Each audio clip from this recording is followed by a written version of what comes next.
Hello friends, good afternoon. જે આપણું 6th lecture છે DBMS સબ્જેક્ટનું, એ આજે આપણે જોઈશું આગળ કે આગળની સ્ટડીમાં આપણે કયો ટોપિક જોવાના છે. આજે તો જોઈએ છીએ ઇન્ડેક્સથી જોઈએ તો હજુ સુધી આપણે જે સ્ટડી થઈ ગયું છે DBMS ઓવરવ્યૂ છે, ફાઇલ રેકોર્ડ એન્ડ ફાઇલ્સ છે, ડેટા સ્ટોરેજની જે સિસ્ટમો હતી જે DBMS બેઝ સુધી જોઈ હતી, પણ એના ડિસએડવાન્ટેજ રહી ગયા હતા. આપણે એડવાન્ટેજીસ મેં લાસ્ટ ટાઈમ જે લેક્ચર્સ હતું એમાં ડિસ્કસ કર્યા હતા, પણ આજે આપણે એના ડિસએડવાન્ટેજ પણ જોઈ લઈશું અને જોડે જોડે એક થિયરી વધારાની પણ જોશું જે IMP છે 2 માર્ક્સ માટે પણ છે અને 3 માર્ક્સમાં કમ્બાઈનમાં પણ આવી શકે, 2 માર્ક્સમાં ડિફરન્સ તરીકે પણ પૂછાઈ શકે એક્ઝામમાં. તો એક DA અને DBA કરીને વર્ડ્સ આવે છે, એના ફૂલ ફોર્મ પણ યાદ રાખવા જેવા છે. Data administrator and data base administrator. A theory આજના લેક્ચર્સમાં આપણે ડિસ્કસ કરશું. ઓકે, તો સૌપ્રથમ આપણે જોઈ લઈએ છીએ disadvantages of data base management system. Means કે DBMS બેઝ ડેટા સ્ટોરેજની સિસ્ટમ હતી જેના એડવાન્ટેજીસ હતા. આપણે 8 એડવાન્ટેજીસ જોયા હતા કે જે તમને ડેટા રેડ્યુડન્સી છે, ઇનકન્સિસ્ટન્સી છે, એટોમિસિટી છે, કન્સ્ટ્રેન્ટ ઇન્ટિગ્રિટી કન્સ્ટ્રેન્ટ છે, એ સિક્યુરિટીના પ્રોબ્લેમ્સ છે, શેરિંગના છે, એ બધું જે ફાઇલ બેઝમાં લિમિટેશનો હતી એ DBMS બેઝમાં સોલ્યુશન આવી જાય છે એનું, અને એ બેસ્ટ છે. પણ DBMS બેઝ સિસ્ટમ જે છે એના પણ થોડા ડિસએડવાન્ટેજ છે, તો એને આજે આપણે ડિસ્કશન કરવાના છીએ. એનું શોર્ટ ફોર્મ થોડું યાદ રાખી લેજો, HSSIB મીન્સ કે higher security system. IB means કે ઇન્ટેલિજન્સ બ્યુરો. તમે ગવર્મેન્ટ ઓફ ઇન્ડિયાની એક બ્રાન્ચીસ છે આ IB, જે ઇન્વેસ્ટિગેશન માટે હોય છે, ઇન્વેસ્ટિગેશન બ્યુરો IB. અને એક HSS મીન્સ કે હાયર સિક્યુરિટી સિસ્ટમ છે એની જે ઓફિસ છે ત્યાં. એવું કોઈ એક જોડકું યાદ રાખજો, તમને સહેલાઈથી યાદ રહી જશે. હવે 2 માર્ક્સમાં પણ પૂછાય છે અમુક વાર. List out the disadvantages of DBMS base system. Okay, એટલે તમને કામ લાગશે આ વખતે. જોઈએ છે પહેલું H for high cost. High કોસ્ટની વાત કરીએ તો કોસ્ટ એટલે કિંમત, હાઈ એટલે વધારે, થોડી વધારે પડતી કિંમત છે આ DBMS બેઝ સિસ્ટમની. ફાઇલ બેઝમાં જોઈએ તો આપણે શું જરૂર પડે કે કોઈ નોટબુક્સ લાવો, એનો પેનનો ખર્ચો હોય, થોડું ઘણું બીજું કોઈ એક્સ્ટ્રા ઓર્ડિનરી લાગે. પણ DBMS બેઝ સોફ્ટવેર છે તો એનું થોડી કોસ્ટ વધી જાય છે ફાઇલ બેઝ સિસ્ટમ કરતાં. ફાઇલ બેઝની મેં વાત કરી તો એપ્લિકેશન પ્રોગ્રામ્સની કોસ્ટની વાત હતી, જ્યારે DBMS બેઝમાં એનાથી વધી જાય છે. પેલી મેં પેપર બેઝની વાત કરી હતી. ઓકે, તો હાઈ ઇનિશિયલ કોસ્ટ, તો અહીં વર્ડ્સ લખેલો છે high initial cost is required to implement data base. Initial cost એટલે શરૂઆતની કોસ્ટ, કે હાઈ ઇનિશિયલ કોસ્ટ શરૂઆતમાં વધારે કિંમત થાય છે. શેની માટે? To required implement data base. ડેટાબેઝને ઇમ્પ્લિમેન્ટ એટલે ઇન્સ્ટોલ કરવાનો, અને application program. Database plus means કે ઓરેકલ છે કાં તો કોઈ DBase છે, એ ડેટાબેઝ પ્લસ એને લગતું એપ્લિકેશન પ્રોગ્રામ્સ જે છે કે જેના થ્રુ આપણે ઇન્ટરફેર કરવાના છે, ઇન્ટરેક્ટ કરવાના છે ડેટાબેઝ જોડે, અને ડેટા સ્ટોર કરશું કાં તો રિટ્રીવ કરશું.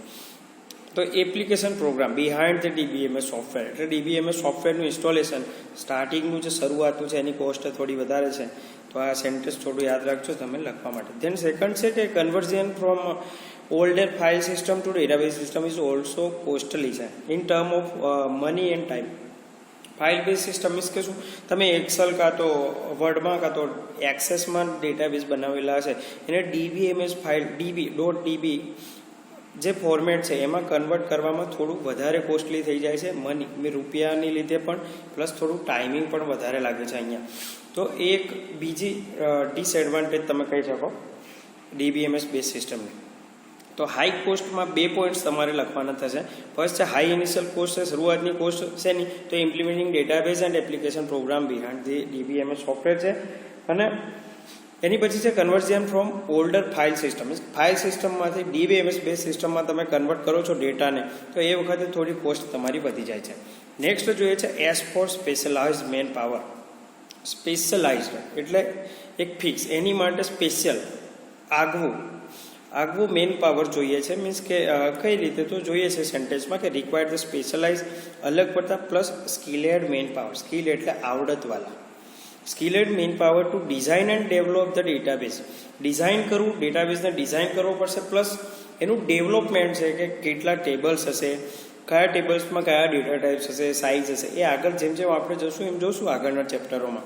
તો ડિઝાઇન એન્ડ ડેવલપ, એક તો ડિઝાઇન કરવાનું, કોઈ પણ બિલ્ડિંગનું એક્ઝામ્પલ લઈ લો, એની પહેલાં ડિઝાઇન કરવી પડશે અને પછી એનું ડેવલપમેન્ટ સ્ટાર્ટ થાય. તો એની માટે તમારે સ્પેશિયલાઇઝડ એટલે કે એ ફિલ્ડને લગતા કોમ્પ્યુટર એન્જિનિયરો જોઈશે અહીંયા, plus skilled man power engineer ખરા પણ સ્કિલવાળા, આવડતવાળા. એવું નહીં કે ડાયરેક્ટલી તમે લઈ લો જેને કશું આવડત જ નહીં database related. Okay. And also provide a data administration service. Means કે ડિઝાઇન એન્ડ ડેવલપ તો કરવાનું, જોડે જોડે એ જ મેન પાવર તમને ડીબીએની સર્વિસ પણ પ્રોવાઈડ કરશે, જે આપણે આ જ લેક્ચર્સમાં થિયરીમાં જોવાના છે ડીબીએ વિશે. તો રિક્વાયર્ડ સ્પેશિયલાઇઝ મેન પાવર છે, સ્કિલવાળો હોવો જોઈએ કે જે ડેટાબેઝને ડિઝાઇન કરી શકે, સાથે સાથે ડેવલપ કરે અને બની ગયા પછી એ ડેટાબેઝને ડીબીએ સર્વિસ પ્રોવાઈડ કરે. ઓકે. તો એ બીજો ડિસએડવાન્ટેજ છે જે મળી રહેવા થોડા મુશ્કેલ છે. ધેન છે rapid changes in database technology. ડેટાબેઝની ટેકનોલોજી છે રેપિડ એટલે ઝડપથી થતી ટેકનોલોજી છે, ચેન્જીસ થતી. તો એની માટે જે તમારો મેન પાવર છે શું સ્કિલવાળો છે, પણ એને ટ્રેનિંગ કરવી પડશે. વારાફરતી દર વખતે તમારે રીટ્રેન પણ કરવા પડશે. સ્ટાર્ટિંગ ટ્રેનિંગ આપો, પછી પાછું 1 year પછી પાછી તમારે એને ટ્રેનિંગ આપવી પડશે જો ચેન્જીસ આવે છે ડેટાબેઝના કોઈ વર્ઝનમાં. તો ઓકે. દેન થર્ડ ડેટાબેઝનું ડિસએડવાન્ટેજ છે તમારું ડીબીએમએસનું એસ. થર્ડ એસ છે આપણું સેકન્ડ એસ છે અહીંયા સિક્યુરિટી રિસ્ક. તો સિક્યુરિટી રિસ્ક કઈ રીતે છે કે ભાઈ આપણે જોયું હતું ફાઇલ બેઝમાં ડેટા કેવા છે, સ્કેટર થયેલા છે, એકથી વધારે જગ્યાએ સ્ટોર થયેલા છે. જ્યારે ડીબીએમએસ બેઝ સિસ્ટમમાં શું છે, ડેટા એક જ જગ્યાએ સ્ટોર થયેલા હોય છે. તો એ રિસ્ક કઈ રીતે છે, તો ડેટા કેપ્ટ ઇન સેન્ટ્રલી એક જ જગ્યાએ રાખવામાં આવે છે and can be used by multiple user remotely at the same time. એક જ સમયે એકથી વધારે યુઝરો દ્વારા રિમોટલી એટલે એ જગ્યાએથી બીજી અલગ જગ્યાએ અલગ અલગ લોકેશને એ ડેટા સેમ ટાઈમે એક્સેસ થાય છે સેન્ટ્રલી ડેટાબેઝ. જેમ કે આપણે બેંકનું એક્ઝામ્પલ છે તો બેંકનું કાં તો ગૂગલનું એક્ઝામ્પલ લઈ લો, તો એક સેન્ટ્રલ સર્વરમાં ડેટાબેઝ હોય છે, ફેસબુકનું સર્વર લઈ લો અને ત્યાંથી અલગ અલગ જગ્યાએ યુઝર્સો એને એક્સેસ કરેલ છે. તો એ વખતે શું છે, આ વખતે શું કે ઓથોરાઇઝ એક્સેસ આપવી જરૂરી છે. એમ મીન્સ કે એમના યુઝર આઈડી અને પાસવર્ડ દર વખતે ચેક કરવા જરૂરી છે. નહીં તો શું થાય કે મિસયુઝ થઈ જશે. તમારો કોન્ફિડેન્શિયલ અને ઇમ્પોર્ટન્ટ ડેટા છે, કોન્ફિડેન્શિયલ તમારા ઇમેજીસ છે, કોઈ ફાઇલો છે, તો એ ડેટા તમારા મિસયુઝ થઈ શકે, કોઈ ચોરી જાય, ખોટી રીતે યુઝ કરી શકશે. ઇમ્પોર્ટન્ટ ડેટા કહી શકો તમે એને, બરાબર છે. તો ધીસ રિક્વાયર્ડ ઓથોરાઇઝ એક્સેસ. તો ઓથોરાઇઝ એક્સેસ આપવું જરૂરી છે કે ભાઈ યુઝર આઈડી અને પાસવર્ડ રાઈટ હશે તો જ તમે લોગિન થઈ શકશો અને તમારા ડેટા યુઝ કરી શકશો. મીન્સ કે ફેસબુકનું જીમેલનું એક્ઝામ્પલ તમારી સામે છે. તો એ પણ એક સિક્યુરિટી રિસ્ક છે જે ડે બાય ડે તમારે ઇમ્પ્રૂવ કરવું પડશે કે જેથી તમે ડીબીએમએસ બેઝ સ્ટોરેજ સિસ્ટમ વાપરતા હશો તો સિક્યુરિટી બેટર પ્રોવાઈડ કરી શકો, બરાબર. તો એક અહીંયા ડિસએડવાન્ટેજ છે કે એ પણ એક રિસ્ક છે. તો આ 3 પોઈન્ટ્સ ફરીથી હાઈ કોસ્ટ છે કે શરૂઆતથી ઇન્સ્ટોલેશન કરવાનું છે, એપ્લિકેશન પ્રોગ્રામ છે, એનું કન્વર્ઝન છે ફાઇલ બેઝમાંથી ડેટાબેઝ સિસ્ટમમાં, એ બધું કોસ્ટલી છે. સ્પેશિયલાઇઝ મેન પાવર તો એની માટે ડિઝાઇન એન્ડ ડેવલપ કરવા ડીબીએ સર્વિસ માટે મેન પાવર સ્કિલિંગ વાળો હોવો જરૂરી છે અહીંયા. પછી ટ્રેનિંગ આપવી પડશે, રીટ્રેન કરવા પડશે, તો એનું પણ થોડું કોસ્ટ છે. સિક્યુરિટી રિસ્ક પણ છે, પછી સેન્ટ્રલી છે, એકથી વધારે યુઝરો સેમ ટાઈમે યુઝ કરે છે તો ડેટાની સિક્યુરિટી આપવી પડશે. તો એની માટે તમારે ઓથોરાઇઝ એક્સેસ જેવી સિક્યુરિટી પ્રોવાઈડ કરવી પડશે. ઓકે. દેન નેક્સ્ટ જોઈએ છે આપણે આઈ અને બી વાળા પોઈન્ટ. તો પહેલા આવે છે આઈ, તો ઇન્ક્રીઝડ કોમ્પ્લેક્સિટી. કોમ્પ્લેક્સિટીનું ગુજરાતી મિનિંગ શું થાય છે કે જટિલતા, એટલે કે ગૂંચવણ ભર્યું. તો વધારે ગૂંચવણ ઇન્ક્રીઝ થાય એટલે વધે છે. આમાં કઈ રીતે, તો it is a necessary to understand. આ એક જરૂરી છે કે શું જરૂરી છે કે ભાઈ understand the requirement of organization. કોઈ પણ કંપની છે, ઇન્સ્ટિટ્યૂટ છે, કાં તો કોઈ પણ ઓર્ગેનાઇઝેશનો છે, તો એમની જે રિક્વાયરમેન્ટ છે એ તમારે અન્ડરસ્ટેન્ડ કરવી પડશે, સમજવી પડશે to design and implement efficient database. એની માટે ડેટાબેઝ ડિઝાઇન કરવો અને એને ઇમ્પ્લિમેન્ટ કરવા માટે એની મેઇન જરૂરિયાતોને તમારે પહેલાં સમજી લેવી પડશે.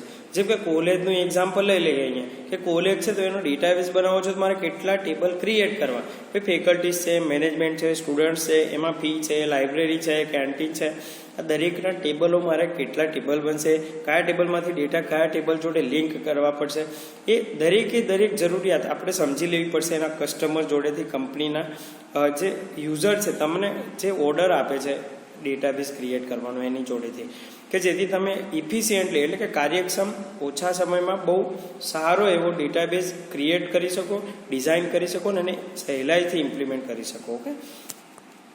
નેક્સ્ટ છે કે ઇન્ક્રીઝ ઇન રિક્વાયરમેન્ટ. ભાઈ રિક્વાયરમેન્ટ એન્ડ ફંક્શનાલિટી ઇન્ક્રીઝ થાય, રિક્વાયરમેન્ટ જરૂરિયાતો અને પ્લસ ફંક્શનાલિટી વધારે ફંક્શન પ્રોવાઈડ કરતી હોય. દાખલા તરીકે ફી વાળું સ્ટ્રક્ચર છે તો ભાઈ ફીનું એટલું જ નહીં કે ફી એકલી બાકી હોય તો ફીનું લિસ્ટ આપી દે તમને, એવું પણ મારે ફંક્શનાલિટી જોઈએ છે કે જેની ફી ભરાઈ નથી. કે કોઈ પણ બીજું એક્ઝામ્પલ લઈ લો, રિઝલ્ટ ડિક્લેર થઈ ગયા જીટીયુના, જો કે તમને રિમાઇન્ડ કરી આપે કે ભાઈ જીટીયુનું રિઝલ્ટ ડિક્લેર થઈ ગયું, જેમ કે નોટિફિકેશન વાળી ફેસિલિટી છે, તો એ વધારાની ફંક્શનાલિટી થઈ. રિક્વાયરમેન્ટ વધે છે તમારી, ભાઈ આનાથી વધારે મારે 1-2 ટેબલ ક્રિએટ કરવા છે થોડા, તો એ વખતે શું ડેટાબેઝની કોમ્પ્લેક્સિટી મીન્સ કે જટિલતા અને કાર્ય જે ડિઝાઇન અને ડેવલપમેન્ટ છે એમાં થોડા ચેન્જીસ કરવા પડશે તમારે. તો દર વખતે આવું નહીં થાય. તો આ DBMSનું એક આ પણ ડિસએડવાન્ટેજ છે. જ્યારે તમારી ફંક્શનાલિટી અને રિક્વાયરમેન્ટ વધશે તો એની જોડે જોડે એની જટિલતાઓ અને ગૂંચવણો પણ વધારે વધતી જશે DBMS બેઝ સોફ્ટવેરમાં, ઓકે, સ્ટોરેજ સિસ્ટમમાં. દેન લાસ્ટ પોઈન્ટ જોઈએ છે આપણો બેકઅપ એન્ડ રિકવરી વાળો. તો ભાઈ બેકઅપ એન્ડ રિકવરી, બેકઅપ એટલે શું? ડેટાને બેક લેવા. શેમાં? તો પાછા લેવા એટલે શું કે કોઈ ટેપ છે, મેગ્નેટિક ટેપ, મીન્સ કે આપણી ભાષામાં હાર્ડ ડિસ્કો છે, જીપી કહે છે, અને એક્સટર્નલ હાર્ડ ડ્રાઈવ છે, CD છે, પેન ડ્રાઈવ છે. ઓનલાઈન તમે ક્લાઉડ્સમાં પણ બેકઅપ લઈ શકો છો, જેમ કે ગૂગલ ડ્રાઈવ છે, કોઈ ક્લાઉડ બેઝ વેબસાઇટો છે એમાં. રિકવરી એટલે શું કે ડેટા લોસ્ટ થઈ ગયા પછી પાછા રિકવર કરવા છે. તો ડેટા જતા રહ્યા છે પાછા રિકવર કરવા છે. તો એ પણ એક ડિસએડવાન્ટેજ છે. કઈ રીતે DBMSનો? તો ભાઈ DBMS સિસ્ટમ છે મેન્ટેન સેન્ટ્રલી છે, એક જ જગ્યાએથી ડેટા મેન્ટેન થાય છે, તો એનું ઇફિશિયન્ટ બેકઅપ હોવું જરૂરી છે. કોઈ એક જ જગ્યાએ ડેટા હોય, માનો કે ઝેરોક્સ એક ફાઇલ છે એની 3 ઝેરોક્સ હોય તો 1-2 ખોવાઈ જાય તો વાંધો છે નહીં, પણ કદાચ એક જ ફાઇલ હોય ને એ જ જતી રહે તો શું કરશો? તો એ વખતની વાત છે અહીંયા કે DBMS બેઝ સ્ટોરેજ સિસ્ટમ છે સેન્ટ્રલી છે, તો એને બેકઅપ પ્રોપર બેકઅપ હોવું જરૂરી છે. કદાચ સિસ્ટમ જાય છે, કાં તો સર્વર ક્રેશ થાય છે, કોઈ બીજા ઇસ્યુ આવે છે, વાયરસ અટેક થાય છે, કાં તો હેક થાય છે, તો એ વખતે શું બધા ડેટા જતા રહે તમારા. તો એ વખતે પાછા લાવવા માટે અહીંયા બેકઅપ લેવું જરૂરી છે, જે આનું એક ડિસએડવાન્ટેજ ગણી શકો તમે. કે ડેટાબેઝ ઇઝ મેન્ટેન સેન્ટ્રલી છે, it is a must provide efficient backup and recovery facility. કે ભાઈ જ્યારે ડેટા લોસ્ટ થઈ જાય, સિસ્ટમ ફેલર જાય, તો એ વખતે ડેટા ફરીથી લાવવા માટે રિકવરીની જરૂરી છે, પાછા રિકવર કરવા પડશે. તો શેનાથી થશે કે ભાઈ આપણે પહેલાં બેકઅપ લીધેલું હશે તો આ બેકઅપ લેવું પણ જરૂર છે, જે એક ડિસએડવાન્ટેજમાં તમે કન્સિડર કરી શકો. જે રેગ્યુલર પિરિયોડિકલી તમારે બેકઅપ લેવાની જરૂર હોય છે. એની kind of damage can effect the entire database, means કે કોઈ ડેમેજ થાય તો ડેટાબેઝને ઇફેક્ટ પહોંચાડે, તો એના કરતાં પહેલાંથી જ આપણે એને બેકઅપ પ્રોપર આપીએ કે બીજી જગ્યાએ એની કોપી મૂકી રાખીએ તો ડેટા લોસ્ટ થાય વખતે આરામ ઇઝીલી તમે શું રિકવર કરી શકશો. તો આ 5 આપણા ડિસએડવાન્ટેજ જોયા છે. Higher security, higher initial cost છે, પછી સ્કિલેડ મેન પાવર જોઈએ છે, અને પછી એની પછીનો એક ઇસ્યુ છે AS4 થી ગયા હતા આપણે, એની પછી ઇન્ક્રીઝડ કોમ્પ્લેક્સિટી આવે છે, બેકઅપ એન્ડ રિકવરી છે. ટોટલ 5 ડિસએડવાન્ટેજ છે. મોસ્ટ IMP થિયરી છે 3 માર્ક્સ માટે. તો write down the disadvantages of DBMS based storage system, અને લખીને તૈયાર કરવાનું ટ્રાય કરજો, ઓકે. એની પછી જોઈએ છે આપણી નેક્સ્ટ થિયરી છે કે જે IMP પણ છે, કે DA એન્ડ DBA મેં વાત કરી સ્ટાર્ટિંગમાં લેક્ચર્સને, કે ડિફરન્સ તરીકે પણ પૂછી શકે છે, એની ડેફિનેશનો પણ છે, તો એના ફૂલ ફોર્મ પણ અમુક વાર પૂછાય છે, થોડા યાદ રાખવા જરૂરી છે. DA એન્ડ DBA આપણે કહીએ છીએ, તો DA નું ફૂલ ફોર્મ છે ડેટા એડમિનિસ્ટ્રેટર, અને DBA તો DB એટલે શું છે આપણો ડેટાબેઝ વર્ડ છે, તો ડેટાબેઝ એડમિનિસ્ટ્રેટર કંઈ વધારે ગૂંચવણવાળો વર્ડ છે એની ફૂલ ફોર્મમાં, બરાબર, એટલું યાદ રાખવાનું છે. પ્લસ આ 2 થિયરીઓ ડિફરન્સમાં વધારે પૂછાય છે કે differentiate the DA and DBA. આપણે એ રીતે પણ જોશું, સ્ટાર્ટિંગમાં 1 by 1 આપણે જોઈ લઈએ છીએ. તો DA આપણે ફર્સ્ટ જોઈએ છે ડેટા એડમિનિસ્ટ્રેટર. તો ડેટા એડમિનિસ્ટ્રેટરમાં એક ઉપર શોર્ટ ફોર્મ છે, થોડું યાદ રાખજો તો સહેલાઈથી થિયરી યાદ રહી જશે. બુક્સમાં પણ છે તમારી જોડે, એ જોઈ લેજો એવું હોય તો. DWIPK અને F. તો કઈ રીતે યાદ રાખશો? તો DW એટલે દિવાળી, એ રીતે યાદ રાખી શકો તમે. એક આપણો તહેવાર છે હિન્દુ ધર્મમાં, દિવાળી. પછી I એટલે દિવાળી આવી એવું યાદ રાખો. DWI Diwali I. PK ફરાર. PK એટલે ફિલ્મનું નામ હતું, કદાચ ખબર હોય તમને. તો PK ફરાર થઈ ગયો છે, મીન્સ કે ભાગી ગયો છે. દિવાળી આવી છે તો PK ગુમ થઈ ગયો છે, એવી રીતે યાદ રાખજો. અને DA અને DBA તો તો પીકે શું છે કે ભાઈ ડીએ છે કાં તો ડીબીએ છે. એક માણસ છે કે જે ડીએ કાં તો ડીબીએ છે, જે દિવાળી આવી અને ભાગી ગયો, એવું યાદ રાખજો. અને કે DWI દિવાળી આવી અને પીકે ફરાર ભાગી ગયો છે, એવું યાદ રાખજો. હવે ડીના મિનિંગથી આપણે જઈએ છીએ. પહેલું ડીનો શું મતલબ કહેવા માંગે છે, તો ડી મીન્સ કે શું ડિફિનેશન છે, મીન્સ કે એની વ્યાખ્યા કે ભાઈ ડીએ કોને કહે છે. તો ડેટા એડમિનિસ્ટ્રેટર શું છે, તો is the person in organization. કોઈ પણ ઓર્ગેનાઇઝેશન કાં તો કંપની છે કોમ્પ્યુટર એન્જિનિયરિંગને લગતી કાં તો આઈટી ફિલ્ડને લગતી, તો એ વખતે ઓર્ગેનાઇઝેશનમાં એક માણસ છે who control the data of the database. ખાલી મેં બોલ્ડ અક્ષરમાં લખ્યું છે, ફોન્ટમાં એટલું યાદ રાખજો તમે, who control the data of the database. ડેટાબેઝના જે ડેટા છે એને શું કરે છે, કંટ્રોલ કરે છે. એવો જે માણસ એને શું કહે છે, ડેટા એડમિનિસ્ટ્રેટર. મીન્સ કે ડેટાનો રખેવાળ, સિક્યુરિટી વાળો, એવું તમે યાદ રાખી શકો માઇન્ડમાં. ડીએ શું છે, તો કે ભાઈ ડેટા એડમિનિસ્ટ્રેટર કાં તો ડીએ શું છે, DA is a person in the organization. કોઈ કંપનીનો એક માણસ છે કે who control the data of the database. ડેટાબેઝના ડેટાને કંટ્રોલ કરવાનું કામ કરે છે, અંકુશમાં રાખે છે. પહેલી ડેફિનેશન યાદ રાખજો કે હું control the data of the database. Next જે છે ડબલ્યુ. તો ડબલ્યુનું શું મિનિંગ થાય છે અહીંયા, તો એનું વર્કિંગ શું છે, વર્ક. ડબલ્યુ ફોર શું, વર્ક. તો વર્કિંગ એવું છે કે ભાઈ ડીએ છે તો determine what the data to be stored in the database. What એટલે શું, શું કાં તો કેવા data, which type of data, what data, કયા ડેટા અને શું ડેટાબેઝમાં સ્ટોર થશે, એને ડિટરમાઇન એટલે નક્કી કરવાનું કામ કોનું છે, ભાઈ ડેટા એડમિનિસ્ટ્રેટરનું છે. શેના આધારે નક્કી કરશે, તો નેક્સ્ટ મેં લખ્યું છે બોલ્ડ ફોન્ટમાં, based on requirement of the organization. જે કંપનીઝ છે કાં તો જેનો ડેટાબેઝ ક્રિએટ કરે છે એની જે જરૂરિયાતો છે એના આધારે. પછી કોલેજમાં કોઈનું લાયસન્સ નંબર માગવો, બાઇકનો વ્હીકલનો નંબર માગવો, તો એનું કોલેજને રિલેટેડ ડેટા નથી, એની રિક્વાયરમેન્ટ નથી કોલેજની. કોલેજની રિક્વાયરમેન્ટ શું છે, ભાઈ સ્ટુડન્ટ્સના નામ માગી શકે, ફેકલ્ટી છે, એનું ક્વોલિફિકેશન છે, એના આધારે ડેટા નક્કી કરશે કયા ડેટા ડેટાબેઝમાં સ્ટોર થશે, કેવા પ્રકારના અને શું શું સ્ટોર થશે. તો એ નક્કી કરવાનું કામ કોનું છે ભાઈ, તો ભાઈ ડેટા એડમિનિસ્ટ્રેટરનું છે. ધેન જોઈએ છે આઈ, તો એનું ઇન્વોલ્વમેન્ટ. એક FSD કરીને સબ્જેક્ટ આવશે તમારો, જે તમે નેક્સ્ટ સેમમાં જોશો FSD. તો FSD સબ્જેક્ટમાં કોઈ પણ સોફ્ટવેર છે, આપણી વેબસાઇટ છે કાં તો સોફ્ટવેર છે, તો એને ડેવલપ કરવા માટેના અલગ અલગ ફેઝ હોય છે. ફેઝ એટલે ભાગ. તો આ ભાગ કયા કયા હોય છે, તો એક રિક્વાયરમેન્ટ એનાલિસિસ ગેધરિંગ હોય છે, મીન્સ કે જે જરૂરિયાતો છે એ ભેગી કરવી, પછી એનું એનાલિસિસ થાય છે, એની પછીના સ્ટેપમાં એની ડિઝાઇન થાય છે, એની પછીના સ્ટેપમાં એનું કોડિંગ થાય છે, એની પછી એનું ટેસ્ટિંગ થાય છે, અને છેલ્લે મેન્ટેનન્સ થાય છે. 6 થી 7 ફેઝ આવે છે કોઈ પણ સોફ્ટવેરને ડેવલપ કરવાના. સોફ્ટવેર ડેવલપમેન્ટ લાઈફ સાયકલ તમે ભણશો નેક્સ્ટ સેમમાં. ઓકે, તો કયા કયા ફેઝમાં ઇન્વોલ્વ થશે, તો કે ભાઈ પહેલા 3 ફેઝ છે એમાં ઇન્વોલ્વ થઈ જશે આ ડેટા એડમિનિસ્ટ્રેટર. કેમ કે ડેટાને લગતી બધી જવાબદારી કોની છે, આ ડેટા એડમિનિસ્ટ્રેટર જે પર્સન છે એની છે.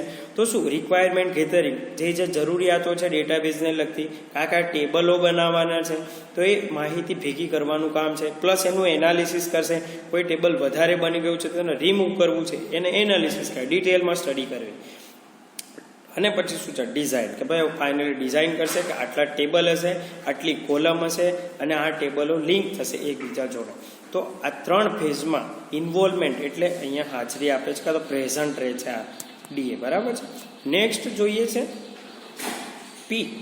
તો આ પર્સનની પોસ્ટ કઈ છે, પી ફોર પોસ્ટ, એટલે કે કઈ જગ્યાએ માણસ હશે, એની જવાબદારી કઈ હશે, પોસ્ટ. તો જગ્યાએ હશે, કોઈ જગ્યાએ હશે, તો ડીએ ઇઝ અ મેનેજર.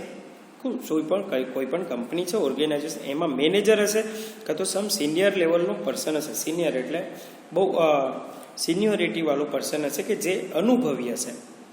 તો મેનેજર કાં તો સિનિયર લેવલનો પર્સન હશે in organization who understand the organization requirement with respect to data. Means કે એવો માણસ કે જે ઓર્ગેનાઇઝેશનની જરૂરિયાતોને સમજતો હશે ડેટાના આધારે. ઓકે, તો આ એક વર્ડ છે પોસ્ટનું. એની પછી આવે છે નોલેજ. કે મીન્સ વોટ, કે નોલેજ. તો DA does have any kind of knowledge about the data technology can be more beneficiary.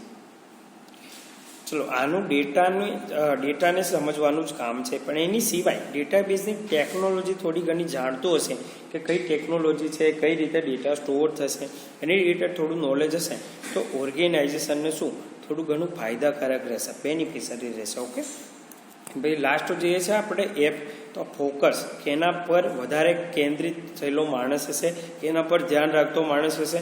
તો આ શું છે, ડીએ છે તો ભાઈ શું છે, મેનેજર લેવલનો માણસ છે, સિનિયર પર્સન છે ઓર્ગેનાઇઝેશનનો. તો શું છે, બિઝનેસ ફોકસ માણસ હશે કાં તો પર્સન હશે કે જે એની જે ઓર્ગેનાઇઝેશન છે એનો જે બિઝનેસ છે એને ઇન્ક્રીઝ કરી શકે. તો DA is a business focus person છે, but he or she should understand about the database technology. Business focus માણસ છે તેમ છતાં એ ડેટાબેઝ ટેકનોલોજીને થોડું ઘણું જાણતો હશે. તો ડીએ વિશે આટલા સેન્ટેન્સ તમારે લખવાના છે, 2, 4 ને 2, 6 સેન્ટેન્સ છે, વધારે અઘરા પણ છે નહીં. તમે શોર્ટ ફોર્મ યાદ રાખજો, DWIPKF. ડી ડેફિનેશન છે કે person who control the data of database છે. પછી એનું વર્કિંગ શું છે, તો what and with data to be stored in database based on organization requirement છે. દેન શું છે, ઇન્વોલ્વમેન્ટ છે, તો પહેલા 3 ફેઝમાં ઇન્વોલ્વ થશે. રિક્વાયરમેન્ટ ગેધરિંગ, એનાલિસિસ એન્ડ ડિઝાઇનમાં થશે. એની પછી જુઓ તમે તો પી મીન્સ કે એની પોસ્ટ કઈ છે, મેનેજર કાં તો સિનિયર લેવલનો માણસ હશે. એની પછી એનું નોલેજ ડેટાબેઝ ટેકનોલોજી રિલેટેડ હશે તો મોર બેનિફિશિયરી છે. અને એપ મીન્સ કે કયા ફોકસનો માણસ હશે, બિઝનેસ ફોકસ હશે. તો આ ડીએની મોસ્ટ આઈએમપી થિયરી છે, તમે લખીને તૈયાર કરજો. નેક્સ્ટ જોઈએ છે આપણે ડીબી, એની વાત કરી લઈએ છીએ જોડે જોડે. તો ડીબી મીન્સ કે ડેટાબેઝ એડમિનિસ્ટ્રેટર છે, એનું ફૂલ ફોર્મ તમારે યાદ રાખવાનું છે. એમાં પણ પહેલાં શું છે, ડી મીન્સ કે ડેફિનેશન છે, ત્યાં આપણે જોયું control the data of database. તો આનું કામ શું છે કે ભાઈ database administrator is the person in the organization. આ પણ એ જ કંપનીમાં નોકરી કરતો કાં તો જોબ કરતો માણસ છે. હુ કંટ્રોલ ધ ડિઝાઇન, ત્યાં શું હતું, કંટ્રોલ ધ ડેટા. આ શું છે, control the design and the use of database. Means કે ડેટાબેઝ બની ગયા પછી કોણ યુઝર છે, કઈ રીતે ડેટાબેઝને એક્સેસ કરશે, કયો પાર્ટ એક્સેસ કરશે, એ એક્સેસ છે એ નક્કી કરશે. પ્લસ એની ડિઝાઇનને કંટ્રોલ કરવાનું કામ કરશે. તો બોલ્ડ ફોન્ટ યાદ રાખજો, control the design and the use of the database. ડેટાબેઝનો ઉપયોગ અને એની ડિઝાઇનને કંટ્રોલ કરવાનું કામ કરવું છે. હવે ડીબીએનું છે, આપણે એક આગળની થિયરીમાં જોયું ડીબીએ સર્વિસ કે જે સ્કિલેડ પર્સન જોઈશે તમારે. ઓકે, ધેન નેક્સ્ટ જઈએ છીએ કે વર્કિંગની વાત કરી લઈએ. એની ડબલ્યુ ફોર વર્કિંગ તો શું છે ભાઈ, તો કે પ્રોવાઇડ્સ ધ ટેકનિકલ સપોર્ટ છે. આ ડીબીએ છે ઓરિજિનલ ડેટા એનાલિસ્ટ કાં તો ડેટા માઇનિંગની સ્ટડી કરીને આવેલો પર્સન છે. મીન્સ કે ડેટાબેઝ વિશે, ડેટાબેઝ ટેકનોલોજી વિશે જાણતો માણસ છે. તો એ શું કરશે, ટેકનિકલ સપોર્ટ પ્રોવાઈડ કરશે. શેમાં, ફોર ઇમ્પ્લિમેન્ટિંગ ડેટાબેઝ. ડેટાબેઝને બનાવી અને એને ઇમ્પ્લિમેન્ટ એટલે ઇન્સ્ટોલેશન કરવાનું કામ જે છે એ આ ડીબીએનું છે. ઓકે, ધેન આવે છે એનું ઇન્વોલ્વમેન્ટ ક્યાં ક્યાં છે, તો આપણે ત્યાં જોયું હતું ડીએનું ઇન્વોલ્વમેન્ટ જોયું કે સિસ્ટમ ગેધરિંગ છે, રિક્વાયરમેન્ટ ગેધરિંગ છે, એનાલિસિસ ને ડિઝાઇન. તો આ ભાઈનું એના ઇન્વોલ્વમેન્ટ ક્યાંથી સ્ટાર્ટ થાય કે ભાઈ ડિઝાઇન જ્યાં પૂરું થયું ત્યાંથી ડિઝાઇનિંગ ફેઝ છે. તો ડિઝાઇન કરી એનું ડેવલપમેન્ટ એટલે કોડિંગ કરવું, બનાવવું, પછી એનું ટેસ્ટિંગ કરવું કે વર્કિંગ કરે છે કે નહીં, કે કંઈ એરર આવે છે એમાં, અને લાસ્ટ ફાઇનલી ઇન્સ્ટોલ થયા પછી જે મેન્ટેનન્સ આવે છે, પાછળથી એનું અપગ્રેડ કરવાનું આવે છે, અપડેટ આવે છે. તો એ વર્કિંગ જેટલા ફેઝ છે પાછળના 1, 2, 3 અને 4, અહીંયા 4 ફેઝમાં ઇન્વોલ્વમેન્ટ છે એનું. ઓકે, એની પછી છે નેક્સ્ટ જોઈએ છે આપણે કે પર્સન કયું હશે, એની પોસ્ટ કઈ હશે. તો ડીબીએ ઇઝ ધ ટેકનિકલ પર્સન છે. શું છે ભાઈ, તો ટેકનિકલ માણસ છે. ત્યાં શું હતો, મેનેજર હતો કાં તો સિનિયર લેવલનો પર્સન હતો. અહીંયા ટેકનિકલ માણસ છે જે ટેકનિકલ નોલેજવાળો છે, having knowledge of database technology. એની જોડે ડેટાબેઝ ટેકનોલોજીનું નોલેજ છે.